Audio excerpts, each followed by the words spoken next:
Hello guys, তোমাদের সামনে চলে এলাম একটা চকচকে ধকধকে মিনি ব্লগ নিয়ে। তো চলো শুরু করি।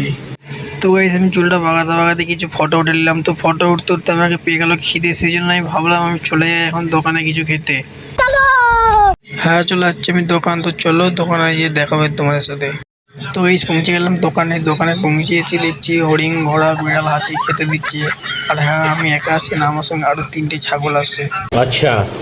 ঠিক আছে, তো আমি দোকানে এসে একটু কাজ করছিলাম। তো কাজ করতে ওদিকে 10টা বেজে গেল। তো আর 10টা বেজে গেছে মানে তোমরা বুঝতে পারছো এবার আমাকে ভাত খেতে হবে, সেই জন্য আমি এখন যাবো ভাত খেতে।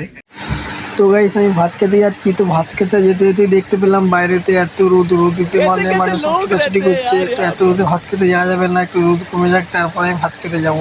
গাইস, রোদ কমতে কমতে রাত হয়ে যাবে, সেই জন্য আমার কাছে যে আলু ছিল, আলুটাকে সরষে তেল দিয়ে ভিজিয়ে খেয়ে নিলাম।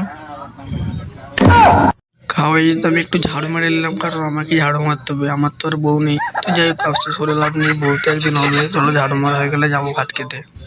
হ্যাঁ হ্যাঁ, আমি চলে যাচ্ছি ভাত খেতে। আর হ্যাঁ, এটাই হলো আমাদের তাজ হোটেল। তো ভেতরে ঢুকে দেখছি আলু, চিকেন, এদিক ভাত, কারণ আজকে হচ্ছে আমাদের বিরিয়ানি। তো আমি আলু দেখে লোভ সামলাতে পারলাম না, সেই জন্য একটা আলু নিয়ে নিলাম। তো আজ ভিডিওটা এখানেই শেষ করলাম। তোমরা লাইক, কমেন্ট, সাবস্ক্রাইব করে দিও প্লিজ।